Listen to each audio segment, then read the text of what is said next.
네, 안녕하십니까. 공드림 한국사 박용서입니다. 이 시간에는 2018년도 국가직 4월 달에 시험 봤었던 기출문제를 강의를 진행하도록 하겠습니다. 가장 따끈따끈한 문제가 기출문제죠. 2019년도를 준비하는 과정에서 2018년도 국가직과 서울시 기출문제를 우리가 다뤄보고자 합니다. 우선 그 첫 시간으로서요. 국가직 문제를 중심으로 해서 살펴보고 2019년도의 출제 방향이라든가 어떤 그 출제 흐름을 우리가 미리 한번 익혀보자고요. 근래 2016년, 17년, 18년에서 근래 가장 어려웠던 시험으로서 2018년도 국가직 한국사를 지목을 많이 합니다. 굉장히 이제 문제가 어려웠었죠. 아마 2018년도에 공무원 시험을 보신 분들은 왜 이때 내가 시험을 이렇게 봤었나 아니면 이때 걸렸었나 라고 하는 어떤 그 자괴감이 들 정도로 문제가 까다로웠었습니다.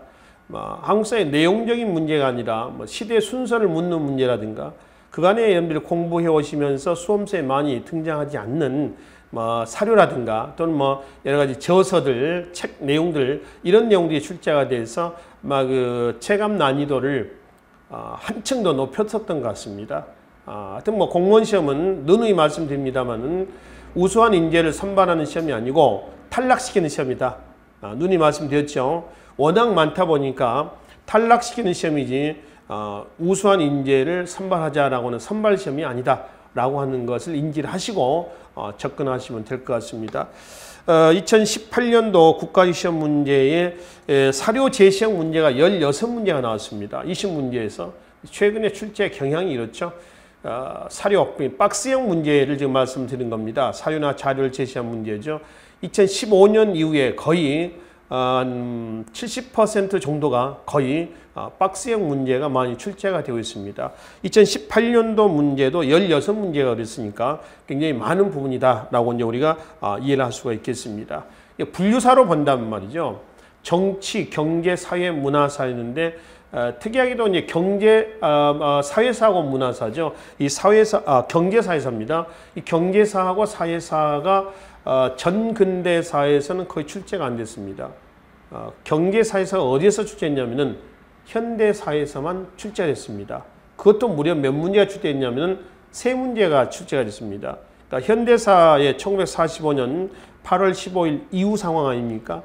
여기서 3문제가 나왔다라고 하는 것은 굉장히 많은 비중이 여기에 반영이 됐다라고 하는 것도 확인해 볼 수가 있습니다. 이는 앞으로 이제 출제 방향이 현대사 쪽도 많은 비중을 둘 것이다 라고 하는 것을 미리 예견을 해주고 있는, 예고해주는 하나의 예고편인 것이죠. 그리고 정치사가 11문제, 문화사가 6문제, 그리고 이제 경제사회사가 현대사에서만 3문제가 출제가 됐던 것 같습니다. 그러니까 전반적으로 고루 출제가 된 건 맞습니다. 고루 출제했는데 대체로 근현대사 이후 부분이 출제 비중이 높아지고 있다는 점, 그리고 정치사는 보편적으로 한 11문제 정도 출제가 됐다는데 거의 예년에 비해서 별 다른 차이점은 발견하지 못했습니다. 단지 이제 문제 질적인 내용에서 약간의 차이가 좀 있었던 것 같습니다. 그리고 또 지역적인 문제가 좀 있었습니다. 이 지역적인 문제는 여러분들이 유추해야지 답을 찾을 수 있는 이런 문제들이거든요. 이런 문제들 우리가 또 한번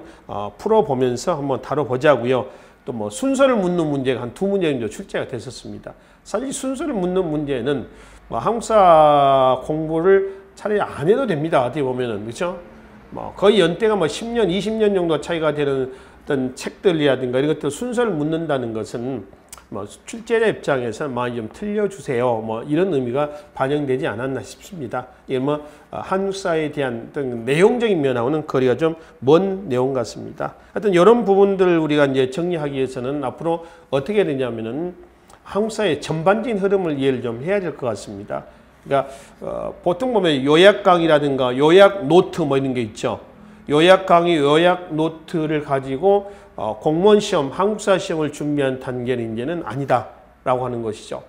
시간이 좀 걸리지만은 1페이지에서 100페이지까지, 예를 들어서 선사시대에서 현대사까지 꼼꼼하게 좀 흐름을 중심으로 해서 정리를 하시라라고 하는 겁니다. 제가 이제 저희가 학습 방법 중에 하나가 암기하지 마라라고 하는 그런 이제 부탁을 자주 드리곤 합니다. OT 시간에도 말씀을 드렸습니다만은 역사는 흐름이다. 역사는 암기 과목이 아니거든요.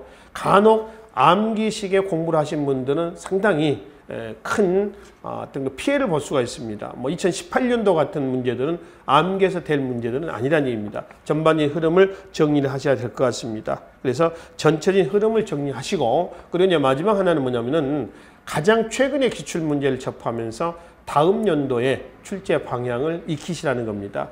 출제 어떤 그 감을 잡기 위해서는 기출 문제만큼 좋은 문제가 없거든요. 그래서 우리는 이 시간에 2018년도 국가직과 그리고 이제 서울시 요 두 시험 문제를 가지고 우리 한번 2019년도 한번 예측을 한번 해보도록 하겠습니다. 자, 먼저 국가직 2018년 4월 달에 시험을 봤던 국가직 시험 문제 1번부터 해서 한국사 한번 확인 한번 해보도록 하겠습니다.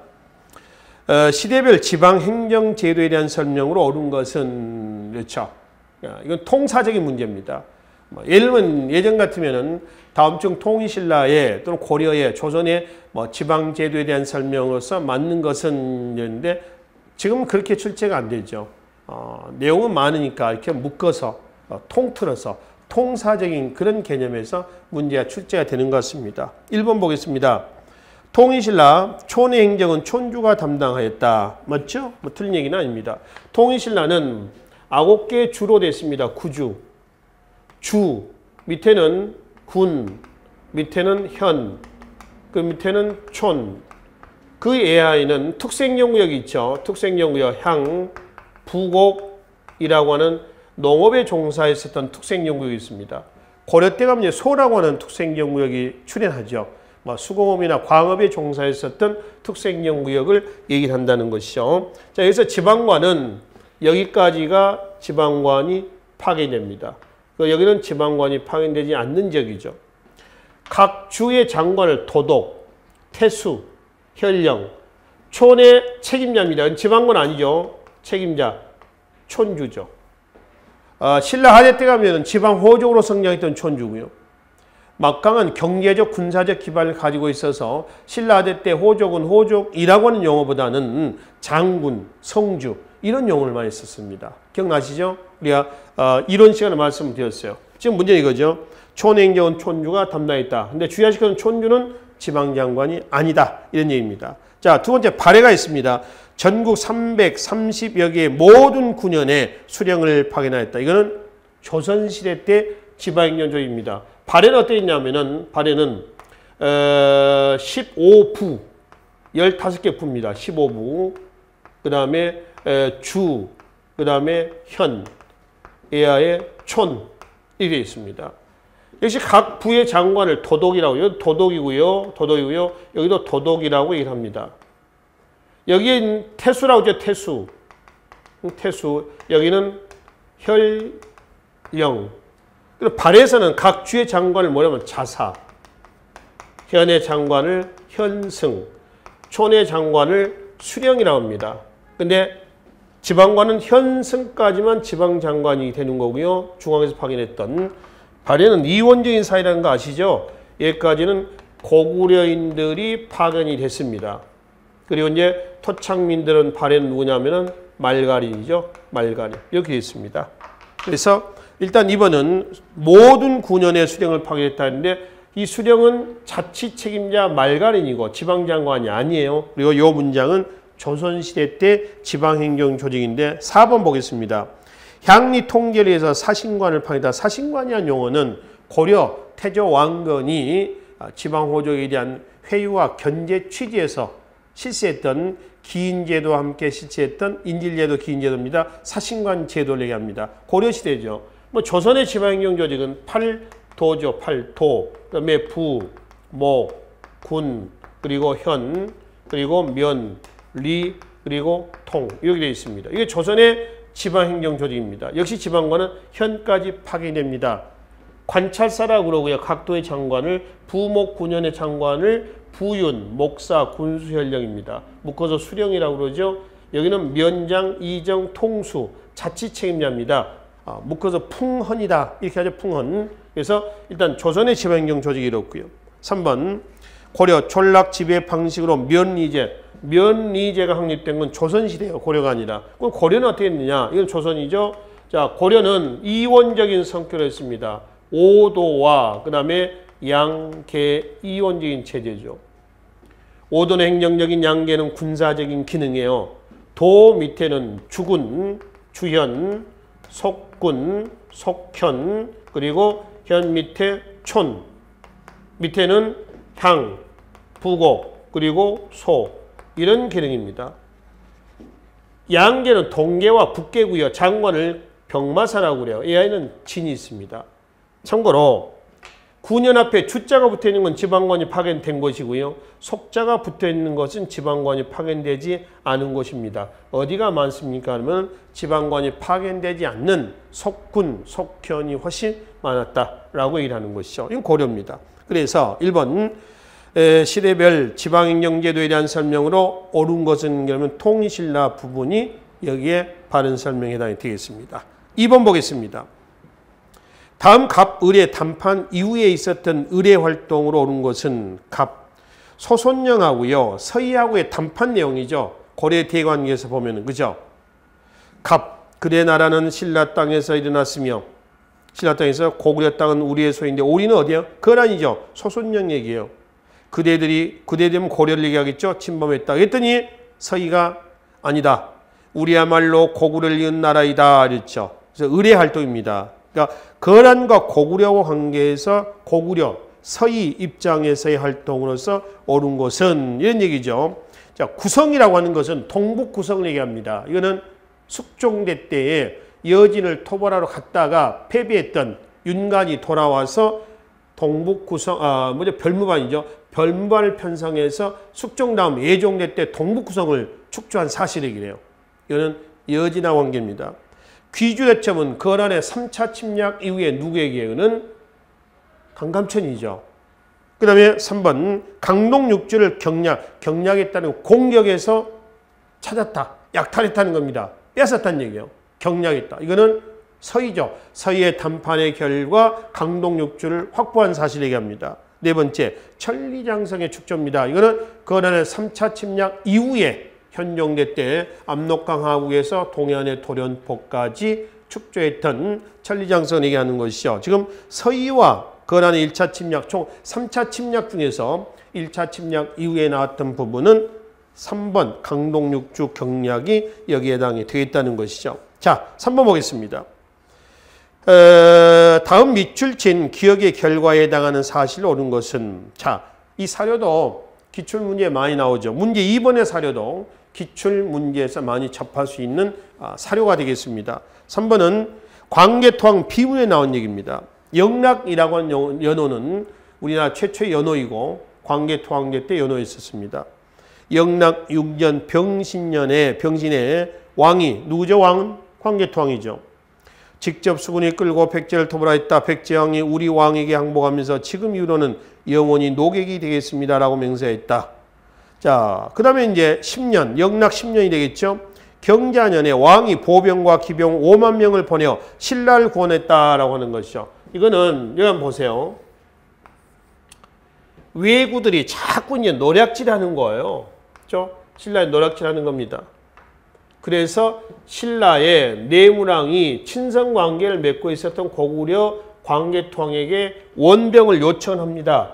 그래서 보병, 기병 5만 명을 보내서 왜구를 격퇴를 하고, 그렇죠? 그 다음 여기에 낙동강이 있었죠? 그런데 이제 고구려 군대는 내친김이 어디까지 내려왔냐면 낙동강 하구까지 내려왔었습니다. 내려왔었을 때 낙동강 하구에는 누가 있었냐면 금관 가야가 있었어요. 그래서 고구려 군대의 낙동강 진출로 금관 가야 세력이 어떻게 되냐면 위축이 됩니다. 그리고 가야의 중심은 김해, 금관 가야는 김해죠. 지금의 고령, 대가야로 세력이 옮겨가게 됩니다.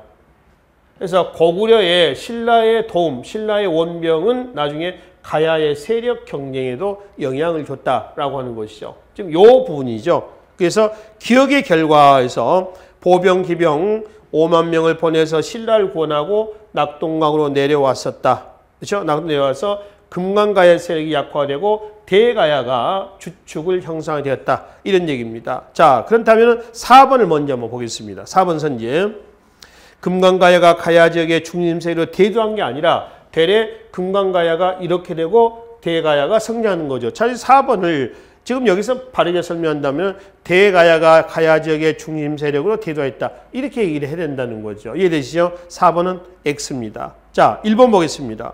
이렇게 되면서 고구려의 군사가 신라에 주둔하면서 신라에 대한 고구려의 내정 간섭이 강화가 됐다. 이 얘기입니다. 그래서 1번 고얘기죠. 고구려가 신라 내정 간섭을 강화했다. 그리고 이때 고구려의 군대가 신라에 주둔했다라고 하는 것, 또 이렇게 되면서 고구려하고 신라가 친선관계였다는 증거는 뭐가 있냐면 호우가 경주에서 출토가 됐습니다. 이 호우가 출토가 됐던 무덤을 뭐라고 그래요? 호우총라고 얘기하는 거죠. 한편 백제하고요. 백제하고 일본, 왜죠? 일본하고의 친선관계죠. 이 두 나라의 친선관계를 보여주는 유물이 뭐가 있었냐면은 바로 칠지도가 있었다. 일본의 이소노카미 신궁에 보관이 되어 있는 가지가 7개 달린 칼을 칠지도라고 얘기를 했었습니다. 그리고 이제 중국 이렇게 이제 넘어가겠죠. 자, 여기 이제 몇 세기? 5세기를 중심으로 해서 살펴볼 수 있는 대관계입니다. 2번 보겠습니다. 백제가 고구려의 평양성을 공격을 했었다. 전혀 공격을 하지 않는 것은 아니었었습니다. 백제 4세기 근초광대 때에 평양성을 공격해서 고구려의 고국 원앙을 죽인 사실이 있어요. 이때부터 고구려하고 백제는 앙숙관계가 되는 겁니다. 그래서 고구려 광개토왕피에는 백제를 백제라고 하지 않고 뭐라고 했냐면은 백찬이다. 백자는 백제를 능멸하는, 안 좋게 폄하하는 이런 개념으로 이해하시면 됩니다. 백찬, 그렇죠? 백찬라고 하는 것이죠. 자, 그래서 2번 백제가 고구려의 평양성을 공격한 것은 맞는 얘기입니다. 근데 이거는 4세기 후반이에요. 4세기 근초광대 때에 고구려의 고국원왕을 죽인 이 사실 얘기한다는 것이죠. 3번 신라가 관산성 전투에서 백제 성왕을 살해했다. 이건 나제 동맹이 결렬된 시기입니다. 진흥왕대 때입니다. 이게 554년 6세기 중엽이죠. 한참 뒤 얘기입니다. 그래서 1번이 지금 고구려 군대가 신라에 가서 왜구를 격퇴하고 신라의 내정 간섭을 강화했다. 이게 가장 근접한 역사적 사실에 해당이 되겠습니다. 자, 문제 4번으로 넘어가도록 하겠습니다. 가나를 주장한 각 인물에 대한 설명을 오는 것은 현대사회에서 출제된 얘기죠. 현대사에서 이 사료도 많이 출제가 됐었습니다. 이건 뭐 구국뿐만 아니라 국가직이나 지방직 7급 문제에서도 자주 등장하는 사료이기도 합니다. 가번은 이승만의 정읍 발언을 얘기를 합니다. 이 이승만의 정읍 발언은 1946년 6월 달에 정읍 발언이에요. 남한만의 단독 정부 수립을 얘기를 하고 있는 겁니다. 그러니까 전라북도 정읍에 가서 연설한 내용이다. 이렇게 이제 보시면 됩니다. 그렇죠? 연설한 내용이고요. 그러면 나번은 이거는 백범 김구의 3천만 동포에게 읍고함이라고 하는 겁니다. 이거는 1948년 2월 달이죠. 그렇죠? 이거는 김구의 3천만 동포에게 읍고함 이런 얘기예요. 그래서 이제 북한에 가가지고 김구, 김규식, 김일성, 김두봉 해가지고 뭐라죠? 남북 협상을 합니다. 1948년 4월 남북 협상을 했죠. 근데 잘 됐나요? 안 됐나요? 안 됐습니다. 그래서 남한만의 단독 선거가 나왔죠. 그것이 1948년 5월 10일 우리나라 최초의 선거였습니다. 그 결과 재헌헌법이 나오고 7월 17일 공표되고 8월 15일 대한민국 정부가 수립이 된 것이죠. 그래서 문제는 이승만하고요, 김구하고 얘기입니다. 그러니까 개인 인물사가 되겠죠. 1번 봅시다. 1, 2번은 이승만이고요. 3, 4번은 선지는 그 김구에 대한 얘기를 하고 있는 것 같습니다. 1번 가. 5월 10일 총선거에 불참하였다. 이 5월 10일 총선거입니다. 김구는 불참을 했지만은 이승만은 참여하죠. 김구는 김규식 등과 함께 남북한 남한만의 단독 선거가 아니라 남북한 같이 선거에서 단일된 하나된 통일정부를 수립하자 이 얘기고, 이승만은 남한만이라도 단독정부를 수립하자 우선, 그 다음에 북한에서의 소련의 철퇴를 세계 공론에 호소하자 이런 얘기했거든요. 그래서 1번은 X. 이승만은 5월 10일 선거에 참석했습니다. 불참한 사람은 김구예요. 두 번째, 좌우합작 7원칙을 지지하였다 했습니다. 이승만은 좌우합작 7원칙을 지지한 게 아니라 소극적이었습니다. 그러니까 좌우합작보다는 또 남북협상보다는 단독 정부를 수립하자라고 하는 것이 이승만 얘기란 말이에요. 그래서 좌우합작 7원칙 지지가 아니라 소극적이었다 이렇게 얘기를 하시면 되고요.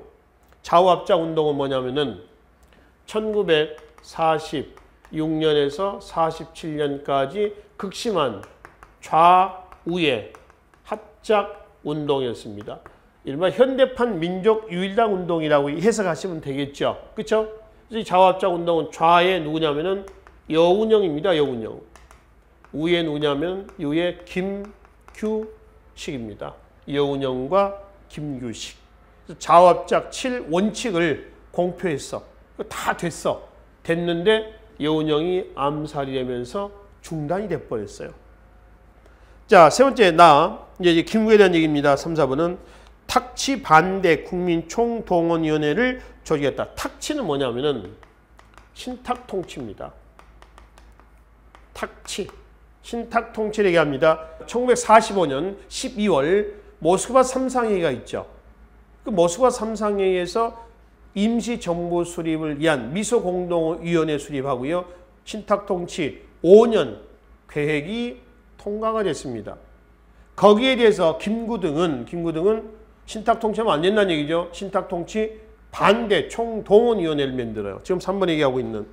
그래서 국민총동원위원회를 조직해서 신탁통치에 반대를 했었습니다. 김구 얘기 맞습니다. 4번. 남조선 과도입법위원회 의장을 역임한 사람은 좌우합작 운동을 전개했었던 당시에 누구냐면 중도 우파의 김규식입니다. 여운형도 중도 좌파예요. 극좌나 극우는 아니다. 이런 얘기입니다. 그래서 100번 김구에 대한 설명을 여기서 묻고 있습니다. 3번이 여기에 해당이 되겠죠. 그리고 이제 김구의 3천만 동포에게 읍고와 매도. 김구는 100번은 치아포 사건을 저질렀던 인물이기도 합니다. 치아포는 황해도 안악에 있는 겁니다. 을미사변의 주역이었던 일본군 군인을 치아포에서 죽인 사건이에요. 이걸 계류해서 인천형무소에 수감이 되기도 했었습니다. 그것도 백범 김과 관련된 유적지 어디예요? 효창공원이죠. 용산 효창공원입니다. 여기 하면 백범 김구 기념관도 있고요.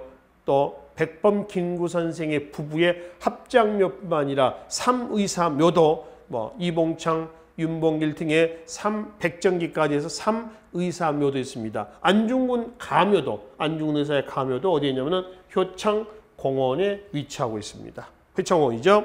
그래서 김구와 관련된 것이었습니다. 그래서 3번이 여기에 해당이 되겠고요. 문제 5번 보기로 하겠습니다.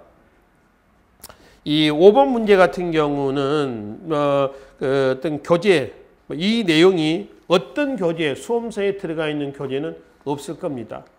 이런 것 좀 생소한 그런 이제 자료 내용이기도 합니다. 자, 5번은 다음 가에 대한 설명으로서 옳지 않는 것은 이렇죠. 가가 뭐냐? 예전에 성종이 가 시행에 따르는 잡기가 정도에 어긋나는 데다가 번거롭고 요람스럽다 해서 이를 모두 폐지했다. 성종이 뭘 폐지한 거예요? 뭘 폐지했느냐? 그랬더니 거기 뭐 있어요? 잡기가 정도에 어긋난다. 또 번거롭고 소란스럽다. 뭘까? 이거죠. 중략. 이것을 폐지한 지가 거의 30년이나 됐는데 이때 와서 정당 문학 최항이 청하여 이를 부활시켰다. 뭐가 폐지했다가 부활된 것 같아요. 어떤 의였는데 정도에 어긋난 데다가 번거롭고 요란스럽다 이랬거든요. 뭘 얘기하면은 팔관을 얘기합니다. 불교행사 팔관이죠. 자, 태조 있죠. 태조 왕건대 때 훈요 10조에 보면 연등회하고요. 팔관에 이거를 중시해라 이랬거든요. 중요시해라 이랬어요. 근데 성종대 때 최승로 시무시 8조에 의거해 가지고 이거를 일시 폐지를 합니다. 둘 다 폐지요. 근데 이거는 어플책으로 보지는 마세요. 이거는 성종대 유교 이념을 구현하기 위해서 불교를 잠깐 가려놓은 겁니다. 그래서 일시 폐지가 됩니다. 그러다가 성종, 목종, 그 다음에 현종이 나옵니다. 현종대 때 다시 부활이 됐습니다. 다시 부활됐죠. 그 중에 연등에는 지금의 4월 초파일, 그러니까 부처님 오신 날이고요.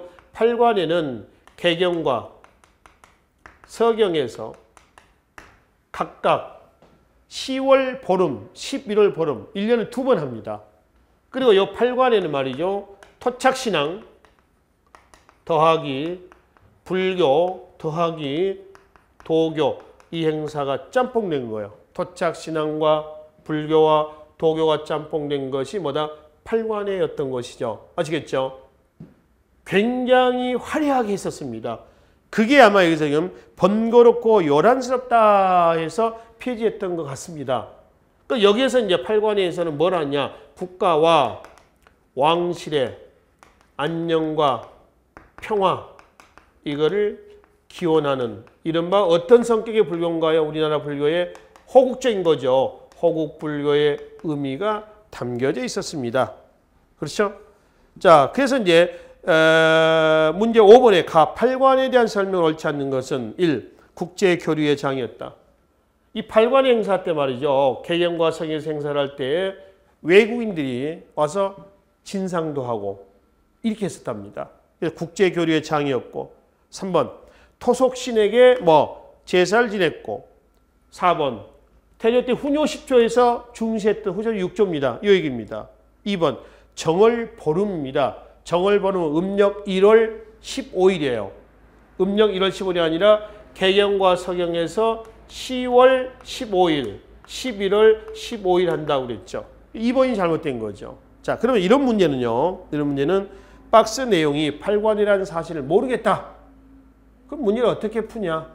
이거는 우리가 유추해서 추리해서 푸는 방법이 있습니다.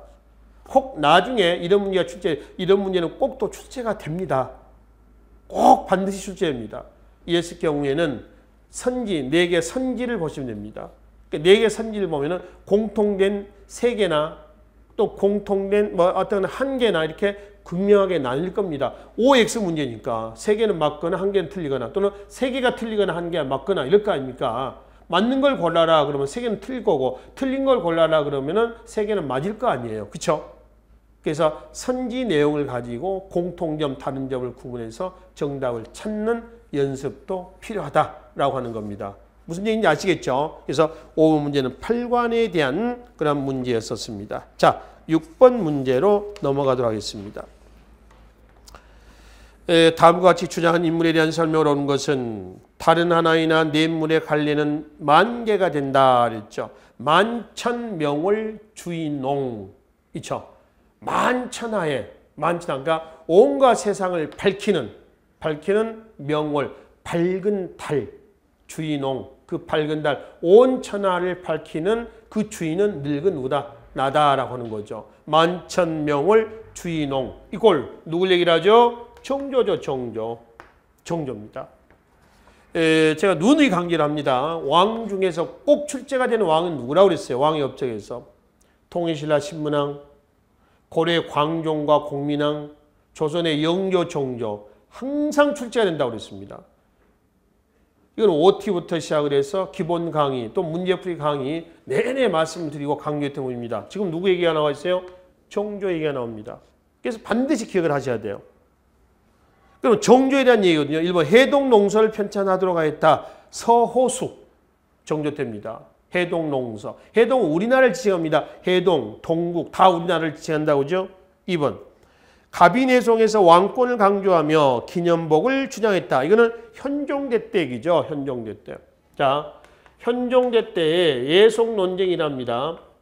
집권 여당이 서인이고요. 야당은 남인이에요. 남인. 그렇죠? 서인과 남인 간의 예속 논쟁인데 예속 논쟁의 사상적 기반은 상장제례에 관련된 예학입니다. 그래서 예속 논쟁은 2차례에 걸쳐서 1차 기해년에 기해송, 그 다음에 2차 갑인년에 갑인애송이 일어나죠. 기해송은 효종이 죽었을 때고요. 갑인애송은 효종의 부인이 죽었을 때야. 그치? 그리고 이제 기해송제 때는 효종이 죽었을 때 자의 대비에 상복을 서인은 1년 입히자. 남인은 3년 입히자. 갑인애송 때는 서인은 9달 입히자. 그 다음에 남인은 1년 입히자. 그래서 기해애송 때는 서인의 1년설이 채택이 됐고요. 이때는 남인의 1년설이 채택이 됐습니다.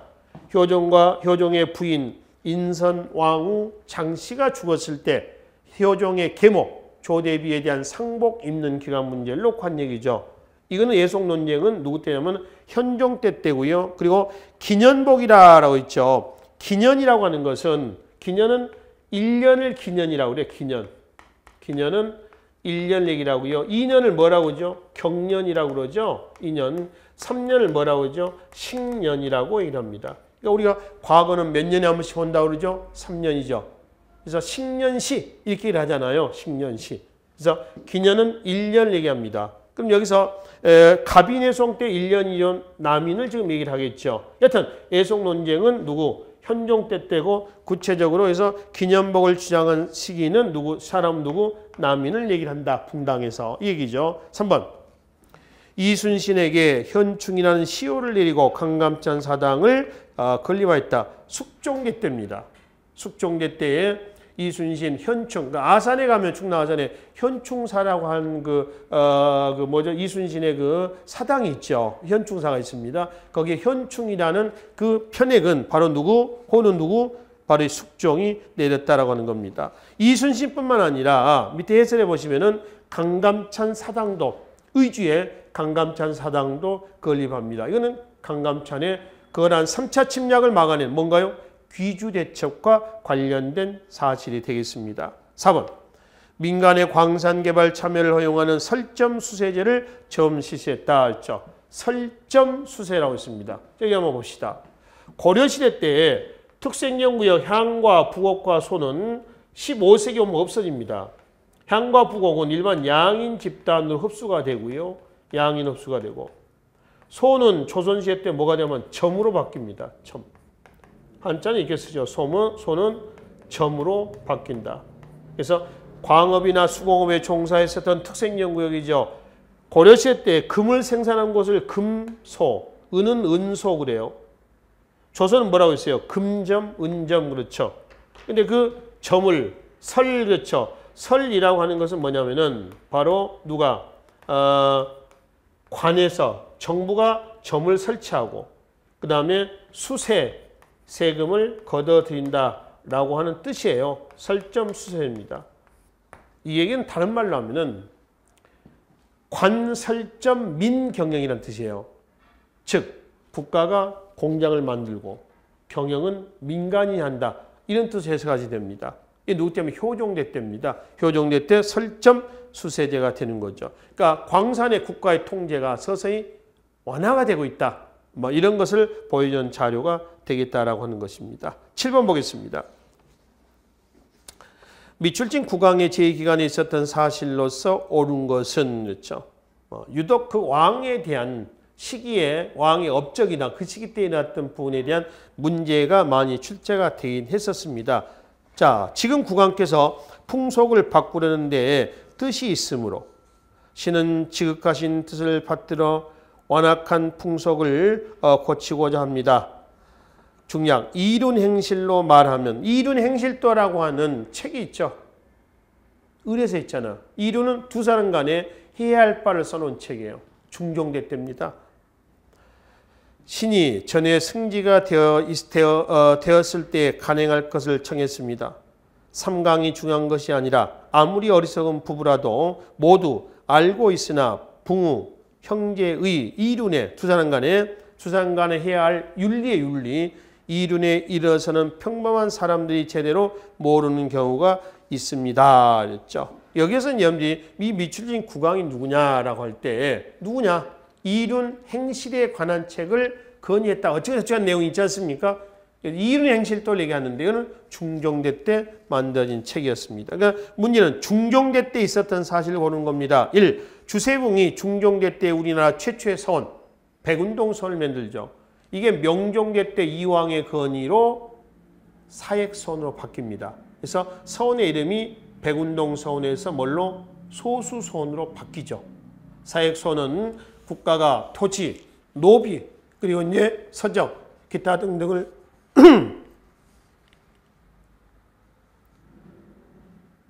국가가 토지, 노비, 서적 등등 또는 뭐 노비도 마찬가지입니다.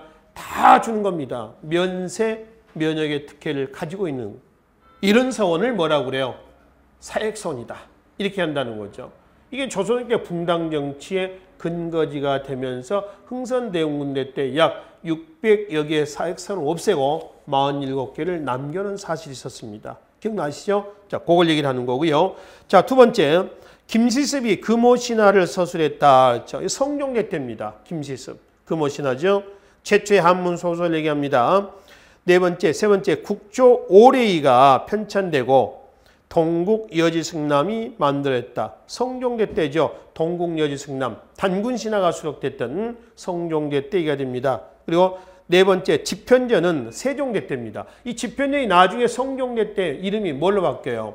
홍문관으로 바뀝니다. 사원부, 사관원, 홍문관 할 때 그 3사 중에 홍문관이 되는 거죠. 그래서 집현전 창설은 세종대 때 얘기예요. 문제는 중종대 때 얘기니까 1번 선지가 여기에 해당이 되겠습니다. 자, 8번 문제로 넘어가도록 하겠습니다.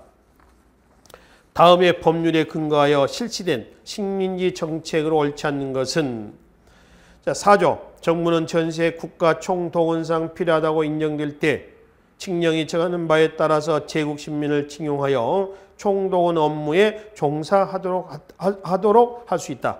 7조 정부는 칙령이 정하는 바에 따라 노동쟁의의 예방 혹은 해결에 관한 명령, 작업소 폐쇄, 작업 혹은 노무의 중지 등을 명할 수 있다. 그렇죠? 이 법률이 뭐냐? 4조의 첫째 줄 보면은 밑줄령 kodob시다. 국가총동원상이란 얘기겠죠. 국가총동원법입니다. 보세요. 일제시대 때 상황이죠. 일본이 경제공항을 타개하기 위해서 1931년에 어디를 공격했냐면은 만주를 공격합니다. 침략하는 거죠. 이게 만주사변이요. 그리고 1932년에 만주국이라고 하는 괴뢰 정부를 일본이 수립합니다. 일종의 하나의 허수아비 정부가 되는 거죠. 그리고 1933년에 국제연맹에서 탈퇴를 합니다. 만주국을 수립을 하자 국제연맹에서는 야, 너네는 뭐하는 짓이냐? 철수해라. 그때 국제연맹에서 일본이 탈퇴를 해가지고 아예 대륙 침략을 본격화하는 겁니다. 그리고 1937년에 중일전쟁이 일어나죠. 일본이 이겼죠. 중일전쟁 직후 1938년에 이제 인적, 물적 자원 약탈을 위해서 국가 총동원령을 공표합니다. 국가 총동원법이라고도 관계없습니다. 령은 법을 얘기하는 거죠. 을 발표를 해가지고 인적, 물적 자원을 뭐한다? 약탈한다. 그렇죠? 인적, 물적 자원을 약탈합니다. 이거는 38년에 실시했던 일제 식민지 정책 제3기 때가 되는 거죠. 일본의 물자 통제령은 1941년입니다. 이거는요. 41년 태평양 전쟁이라죠. 하와이 공격입니다. 태평양 전쟁이죠. 진주만 기습이에요. 그리고 나서 이제 1941년 태평양 전쟁 이후에 뭐가 나온다? 물자 통제령이 공표됩니다. 그래서 식량 배급 제도 확대를 하고요. 그렇죠? 2번. 육군 특별 지원병령 그렇습니다. 38년입니다. 38년. 월은 2월인데 이거는 국가 총동원령이 발표했던 그 시기예요. 3번.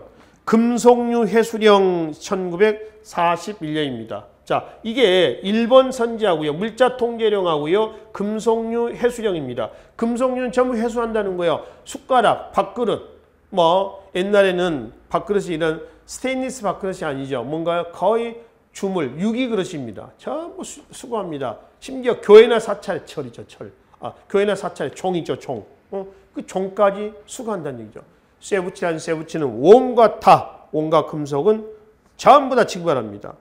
네 번째, 국민징용령을 공표해서 강제적인 노무동을 시다. 국민징용령은 1939년이에요.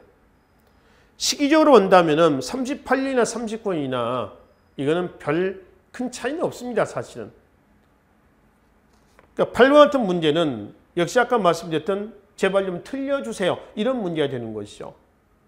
그러니까 8번 문제를 다른 의미로, 다른 문제로 고친다면 다음 중 1938년에 있었던 일은 차라리 이게 더 낫죠. 그렇죠? 이게 더 현명한 문제인 것 같습니다. 그래서 8번은 38년에 국가총동원법이 공표됐을 때의 식미정책은 가장 근접한 38년 육군특별 지원병령, 이게 여기에 해당이 된다라고 하는 것이죠. 자, 9번 보겠습니다. 가 시기에 해당되는 사실로서 옳은 것은 동학농민운동과 관련된 자료 같습니다. 방금 안핵사, 특별검사죠. 이용태 보고에 의하면은, 이용태가 이제 동학농민운동을 수습하는 과정에서 파견이 된 거죠. 그죠? 이용태가. 그러니까 1차 고부 밀란 이후에 파견이 됐었어요. 그리고 나서 2기 때 동학농민운동 1, 2, 3, 4기 나가지 않습니까? 2기 때에 이용태가 가가지고는 이 사건의 배후에는 동학교도가 있다 해서 동학교를 잡아다 죽이죠.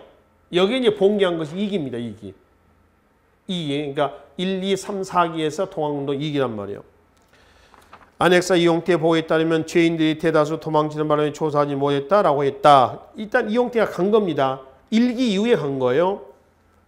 그 다음에 가를 건너뛰고 전봉주는 금구, 전라북도죠. 원평에 앉아 전라우도를 호령하였으며 김계남은 남원성에 앉아서 전라좌도를 통솔하였다. 이건 뭐냐면 제3기 폐정개혁 실천기 때 얘기예요.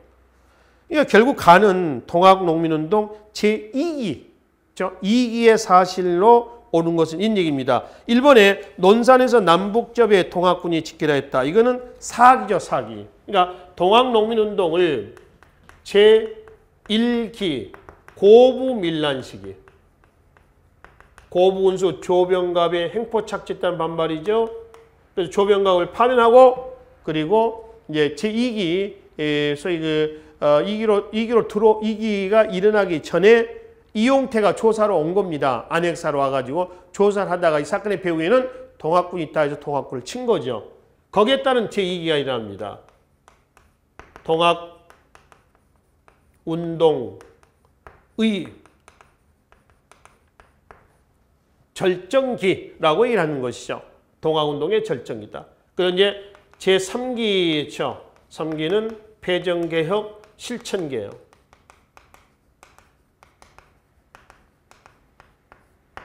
이 동학운동의 절정기 때 보면은 전락 감영군을 쳤던 전주황토현 전투, 또 경군이 내려오죠. 경군을 쳤던 홍계훈이가 내려왔던 경군입니다. 이게 장성 황룡촌 전투입니다.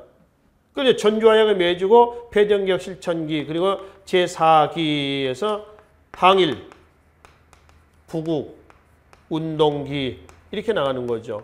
이때 이제 남접과 북접이 연합합니다. 남접 전라도 동학이고 북접은 충청도 동학이죠. 그래서 논산에서 직결해서 북상을 하다가 공주 우금치 전투에서 종식이 됐죠. 패배했죠. 이게 4기까지의 내용이 되겠습니다. 그래서 1번은 4기고요. 2번 우금치 전투, 그 다음에 이것도 우금치 전투하고 묶은 것이 이제 이것도 바로 얘기했던 1번하고 같이 묶으시면 됩니다. 4기란 말이에요. 공주 우금치 전투죠. 3번 교조신운동입니다. 교조신운동은 1차, 2차, 3차, 그러니까 1차 1892년과 2차, 3차 1893년이죠. 1차 3례 집회, 2차 서울 궁궐 앞에서 복합상소를, 그리고 3차는 보훈 집회. 그럼 3번은 궁궐 앞이니까 제2차죠. 2차입니다. 복합상소를 했던 1893년이 되겠죠. 4번 고부 백산에서 전봉준이 보국관면에서 권리하라는 통문을 보냈다. 경문. 이 경문이 나오고 제2기 동학운동의 절정기로 들어가는 거죠. 이것이 2기의 바른 설명에 해당이 되겠습니다. 자, 10번 보기로 하겠습니다. 가의 기구와 촌속관 시기에 사람들이 볼 수 있었던 사실로 적절한 것은 가 기구가 뭐냐라고 하는 거죠. 지주는 조선 총독이 정한 기간 내에 가 혹은 그것의 출장소 직원에게 신고해야 한다. 만약 제출을 태만하거나 신고서를 제출하지 않을 시에는 당국에서 해당 토지에 대해 소유권의 유무 등을 조사하다가 소유자를 알지 못하는 경우에 지주가 없는 것을 간주해서 국유지로 편입할 수 있다. 뭐 같아 이게? 토지조사 사업이죠. 이 토지조사 사업은 1910년에서 일제 1918년까지 식민지 경제정책 제1기 때입니다. 그래서 실시했었던 토지 약탈 목적이죠. 토지의 개인적인 근대화의 목적하에서 실시한다 했는데 사실 토지 약탈을 목적으로 하고 있었습니다. 그러면 이 토지 문제는 기구거든요. 이 토지조사 사업을 얘기하는 건 아니고요. 그래서 토지조사 사업을 실시했던 기구는 뭐냐라고 하는 거죠. 임시 토지조사국입니다. 이 임시 토지조사국에서 기한부 신고제를 토지조사령을 공표를 하죠. 그래서 토지조사령 공포를 해서 토지조사가 끝난 다음에 기한 내에 신고해라. 기한부 신고제입니다. 기한 내에 신고하지 않은 토지는 전부 다 몰수하겠다. 이렇게 되는 거죠. 그래서 몰수한 토지가 약 40% 몰수해서 동양 척식 주식회사의 쌍값에 또는 일본의 지주기업의 쌍값에 불화했다. 이런 얘기 나오잖아요. 그렇죠? 그 얘기입니다. 그래서 이거는 이제 임시토지조사국을 얘기합니다. 그러면 이 시기 그랬거든요. 토지조사 사업 시기예요. 문제는 1910년에서 18년입니다. 기구는 이거였지만, 그지? 이때에 사람들이 볼 수 있었던 사실로 적절한 것은 1910년에서 18년까지의 사실이에요. 1번. 조선청년연합회 1920년에 만들어진 겁니다. 1920년. 18년에 끝납니다. 2년 차입니다. 사실 이런 문제는 아니에요. 사실 그렇죠? 두 번째, 신문에 연재 중인 소설 무정을 읽는 학생 이광수의 무정입니다. 1917년에 발표했었던 이광수의 무정입니다. 매일신보에 연재했었던 바로 소설이에요. 무정. 아마 무정 이광수에서 한번 읽어보신 적이 있으시죠? 그죠? 읽어보셨을 겁니다. 세 번째 보시면은, 세 번째, 연초 전매 제도가 있습니다. 연체 전매 제도에 따라 조합의 수면 담배. 이거는 1921년입니다. 연초 전매 제도. 네 번째, 의열단에 가입하는 신흥 무관학교 출신의 청년이라고 했죠. 의열단은 김원봉 1919년이죠. 의열단하고 연계시켜 놓을 것이 신채호의 조선혁명 선언문 이렇게 얘기를 하는 거죠. 그래서 이것은 2번이 1910년에서 18년 사이에 볼 수 있었던 사실. 2번 1917년이니까 이게 여기에 해당이 되겠습니다. 자, 그래서 2018년 4월 달에 시제했던 국가직 9급 한국사 기출문제 20문제 중에서 일단 10문제만 이 시간에 정리하고요. 잠시 쉬었다가 나머지 문제도 정리하도록 하겠습니다. 수고하셨습니다.